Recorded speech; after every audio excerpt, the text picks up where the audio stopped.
भगवान एक है, सिर्फ धर्म अलग अलग है। उक्ताशय की बात बाहुबली लान सिवनी में आयोजित श्रीमद् भागवत कथा श्री कृष्ण जन्मोत्सव के पूर्व पंडित नीलेश शास्त्री जी महाराज ने पत्रकार वार्ता में कही। मध्य प्रदेश के सिवनी जिला मुख्यालय के बाहुबली लान तिकोना पार्क बरापथ में दोपहर 2:30 बजे से शाम 6:30 बजे तक चौकसे परिवार सिवनी द्वारा श्रीमद् भागवत कथा श्री कृष्ण जन्मोत्सव का भव्य आयोजन किया जा रहा है। आज 13 मई को श्रीमद् भागवत कथा में चतुर्थ दिवस श्री कृष्ण जन्मोत्सव पर आधारित अमृत कथा का वाचन परम पूज्य पंडित नीलेश शास्त्री जी महाराज के मुखारविंद से किया जाएगा। गत 12 मई को परम पूज्य पंडित नीलेश शास्त्री जी महाराज ने पत्रकारों से चर्चा करते हुए क्या कहा, सुने। इससे ज्ञान प्राप्त करती रही। जैसे अमेरिका का डॉलर प्रसिद्ध है, कोविड का पेट्रोलियम प्रसिद्ध है, चीन की दीवार प्रसिद्ध है, वैसे ही भारत का अध्यात्म प्रसिद्ध है। और इसमें विविध धर्म को मानने वाले, विविध पंथ पर चलते हुए ईश्वर का वंदन करने वाले लोग रहते हैं। संत कबीर का एक सिद्धांत है, कबीरा कुआ एक है, पनिहारिन अनेक। कुआ एक है, उसमें जल भरने के लिए अनेक पनिहारिन आती हैं। कबीरा कुआ एक है, पनिहारिन अनेक, बर्तन सब न्यारे भये। सबके बर्तन भिन्न भिन्न ढंग के हैं। पानी भरने वाले लोग भी विविध प्रकार की पनिहारिन हैं। तो कबीरा कुआ एक है, पनिहारिन अनेक, बर्तन सब न्यारे भये, लेकिन पानी सब में एक। जल भरने वाले बर्तन का आकार विविध हो सकता है, आने वाले भी विविध हो सकते हैं, लेकिन सब बर्तनों में भरा हुआ पानी एक ही है। मनु को पहला मानव माना जाता है। जिसको हम मनु कहते हैं, इस्लाम में उन्हीं को आदम कहते हैं। आदम से वो सृष्टि का विस्तार मानते हैं, इसलिए हमें आदमी कहा जाता है। और मनु से हम सृष्टि का विस्तार मानते हैं, इसलिए हमें मानव कहा जाता है।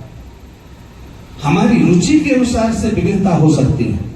नदी कोई कहीं से भी बहे, लेकिन समुद्र में ही जाएगी। जिस व्यक्ति को ये तत्व ज्ञान हो जाता है, वो मानवों के प्रति भेद नहीं करता है। भगवान एक है और संपूर्ण विश्व भगवान का परिवार। इस भाव से जो मनुष्य जीता है, वो अपना आत्मिक विकास करता है। वहां ना कोई भाषा है, ना भाषा विघ्न है, ना कोई पंथ विघ्न है, भगवान का ही परिवार। जैसे एक स्त्री का विवाह एक पति के साथ होता है, आज कथा में चल रहा था, लेकिन पति के नाते पूरे संपूर्ण परिवार को स्वीकार करती है, मानती है। ऐसे ही कोई अपने ईश्वर को माने, खुदा को माने, यीशु को माने, किसी भी स्वरूप में भगवान को माने, लेकिन उसके नाते संपूर्ण ये दुनिया भगवान का परिवार है। इस नाते जो व्यवहार करता है, वही अपना विकास करता है। और मैं ज्यादा क्या कहूं, आपका कीमती समय है और आप लोगों की अति आवश्यकता है। बगिया में खुशबू है, लेकिन बिखेरने वाली यदि वायु ना हो तो खुशबू जाएगी कहां। ऐसे ही सद्विचार हैं। संत महात्मा, गुरुजन, फकीर, संत सब व्यक्त कर सकते हैं, लेकिन उनके विचारों को हवा देने का काम आप लोगों का काम है। इस अखबार में कुछ शब्द तो ऐसे होना चाहिए कि 5 रुपए 2 रुपए के अखबार में कुछ शब्द ऐसे हो कि जो 4 शब्द पढ़कर के किसी की आत्मा झंकृत हो सके, झंकृत हो सके। और हम आपसे एक बात कह रहे हैं कि वेद ना हो, लेकिन वेदना हो। आज हम अखबार पढ़ते हैं, चाय की चुस्की ले रहे हैं और पढ़ लिया कि वहां दुर्घटना हुई, वहां भूकंप आया, 1000 लोग मर गए, और हम चाय पीते हुए जा रहे हैं। तो चाय पीते हुए हमारे अंदर इतनी संवेदना नष्ट हो चुकी है कि हम हजारों लोग, हमको लगता है कि ये भारत की घटना नहीं है, बाहर की घटना है, वहां ये हो गया। नहीं, हमारा भारत देश तो वो है कि संपूर्ण विश्व को अपना परिवार मानता है। मानवता के नाते किसी भी तरह की क्षति को वो अपनी क्षति मानता है। चाहे बाहर का युद्ध हो, बाहर अशांति हो, कोई ना कोई मानव तो मर रहा है, कहीं ना कहीं अशांति है, वहां भी हमारे जैसे लोग, भाषा भेद हो सकता है, हमारे जैसा ही परिवार है। ये हमारा भारत का सिद्धांत है। भगवान एक हैं, उनका स्वरूप अलग अलग हो सकता है। संस्कृत हिंदी पढ़ेगा उसको आकार सिखलाया जाएगा, अंग्रेजी पढ़ेगा उसको ए बनाना सिखलाया जाएगा, उर्दू पढ़ेगा उसको अलिफ सिखलाया जाएगा। तो कहने का तात्पर्य यह है, भाषा भेद हो सकता है, पंथ भेद हो सकता है, लेकिन हमारा भारत का जो ज्ञान है वो समस्त जीवों को सुख देने वाला है। एक सिद्धांत भगवान ने श्रीमद् भगवत गीता में कहा, मयि प्रोतमिदं विश्वम, ये पूरा विश्व जो है जैसे एक धागा में सूत्रे मणि गणाइवा, जैसे एक धागा में समस्त मणियां पिरोई जाती है तो माला बन जाती है। तो भगवान जो है वो धागे की तरह है और ये पूरी दुनिया मणि की तरह है। मणियां बिखर सकती हैं, एक धागा समस्त मणियों को एकीकृत करके रखता है। एक ही ईश्वर पूरी दुनिया को संचालित कर रहा है। तो मणियां बिखरती हैं लेकिन धागा नहीं बिखरता है। मनुष्यों में अस्तव्यस्तता आ सकती है, लेकिन जो परम सत्ता है उन सबको चलाने वाली है। ये हमारे शास्त्र का सिद्धांत है। और एक बात तो मैं और कहूं कि जो भगवान है, भगवान में विषमता नहीं, भगवान में विषमता नहीं, विषमता हम मनुष्यों में। कैसे? लाइट, विद्युत का प्रवाह चल इस समाज में जिस तरह से त्रुटियां बढ़ रही हैं, अपराध बढ़ रहे हैं, जी, लोग सिद्धांतों से विभ्रमित हैं। हाँ जी, इस बारे में आप क्या सोचते हैं? क्योंकि आपके सब विचार लोगों तक पहुंचाने का प्रयास हमेशा होता है। जी। इस समाज में क्या दिखता जैसे वर्षा ऋतु है तो शास्त्रीय दृष्टि यह है कि वर्षा ऋतु में आपको जल यत्र तत्र दिखलाई देगा क्योंकि वर्षा का काल है। शीत काल में ठंडी का अनुभव होगा। ऐसे ही जो कलयुग है, जिस युग में हम आए हुए हैं, ये कलह प्रधान युग है।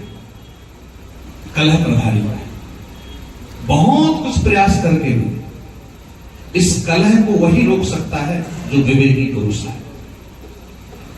क्योंकि मनुष्य की स्वाभाविक जो गति है वो पानी की तरह है। जैसे पानी नीचे की ओर बहता है, तो जो कुरीतियां फैल रही हैं, अब व्यवहारिकता जो नजर आ रही, स्वाभाविक गति है कि वो नीचे की ओर जा रहा है। पानी नीचे की ओर स्वतः जाता है, लेकिन उसको मकान की छत की टंकी में पहुंचाने के लिए मशीन की आवश्यकता पड़ती है। तो ऊंचाई के लिए उसे प्रयास करना पड़ेगा, नीचे जाने के लिए वो स्वतः चला जाएगा। तो गिर तो वो स्वतः रहा है। और आज हम सत्संग में कह रहे थे कि इस दुनिया में पतन केवल मनुष्य का हुआ है और उत्थान भी केवल मनुष्य का है। पशु पक्षियों का कोई पतन ना होता है, ना हो रहा है, ना होगा। पशु पक्षी जैसे थे 500 वर्ष पहले, बंदर जैसा था आज है, श्वान जैसा था वो आज है, लेकिन मनुष्य जैसा था वैसा आज नहीं है। तो उत्थान पतन हमारे अंदर ही संभावना है। तो ये संग का प्रभाव दिखलाई दे रहा है और सभी में दिखलाई दे रहा है। ऐसे लोग जो दूसरे की आत्मा, एक जो इस विवेक पर आ जाता है वो कभी किसी जगह पर गलत नहीं करता। संपूर्ण संपदा जो है वो ईश्वर की है। आज उसका, जैसे लोग सत्संग में चल रहा था, इसने जमीन खरीदा, जमीन कौन खरीद सकता? प्लाट खरीदा, प्लाट खरीदने की क्षमता किसमें है? कोई इस प्रकृति की जमीन नहीं खरीद सकता, केवल कब्जा लेता है वो। तो जो व्यक्ति ये मानता है कि संपूर्ण वस्तु भगवान की है, वो कहीं दुरुपयोग नहीं करेगा। और दूसरे को सताकर लिया गया धन 10 वर्ष तक केवल सुख देगा, बस। अधर्मो पार्जितम दिव्यम 10 वर्षानि तिष्ठति। कोई बेईमानी से पैसा कमा करके 10 वर्ष तक उसको अपने घर में रख सकता है। 11वें वर्ष से वो धन निकलने का प्रयास करेगा, बच्चों की बुद्धि खराब करेगा, स्वयं की बुद्धि खराब होगी, डॉक्टर के पास जाएगा, यत्र तत्र वो धन निकलेगा ही। बेईमानी की कमाई 10 वर्ष तक रहती है और जब जाती है तो जो घर में रखा था उसको भी लेकर जाती है। ये शास्त्र का सिद्धांत। गुरुजी, पहले मैं दूसरे प्रश्न का आपका उत्तर दे रहा हूं। ये तो प्रत्येक व्यक्ति को सोचना चाहिए, जो माता पिता की उपेक्षा करता है, माता पिता को आंख दिखाता है, जिसकी गोद में आंख खोलता है उसी को आंख दिखा रहा है। जिसकी गोद में आंख खोलता है उसी को आंख दिखा रहा है। तो माता पिता जो है, हमारे यहाँ शास्त्र में एक वाक्य कहा है, वृद्ध जो है वो भी भगवान का रूप होता है। वो सभा सभा ही नहीं है और वो सभा को सभा ही नहीं माना जाता जहां वृद्ध को सम्मान ना मिले। और वृद्ध व्यक्ति वो है जिसकी एक एक शरीर की झुर्रियों में हजार हजार अनुभव छुपे हुए हैं।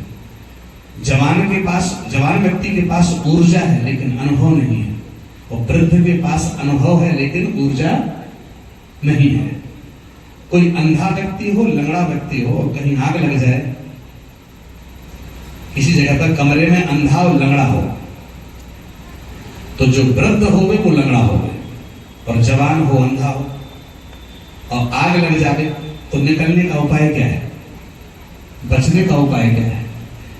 जवान की आंख नहीं है और अंधे के पैर नहीं है, उस समय बचने का एक ही प्रयास है, एक ही उपाय है कि जवान व्यक्ति वृद्ध व्यक्ति को अपने कंधे पर लेकर के निकल सकता है। वृद्ध व्यक्ति उसको रास्ता दिखलावे और जवान चले, क्योंकि उसकी आंख नहीं है।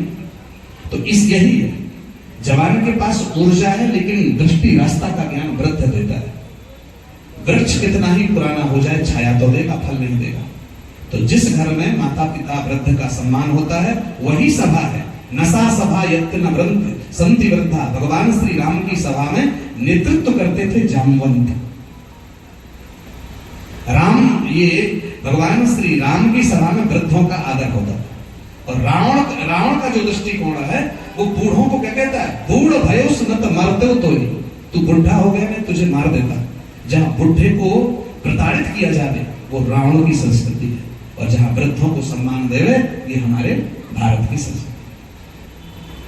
हाँ, सिखावन दीजिए तो ही, जामवंत मैं पूछूं तो ही, जामवंत वृद्धों से पूछा गया है। अच्छा, दूसरा प्रथम प्रश्न था आपका राधा जी के विषय में। देखिए, राधा जी भगवान श्री कृष्ण की पत्नी नहीं है, राधा जी शक्ति। राधा तत्व वो है, आप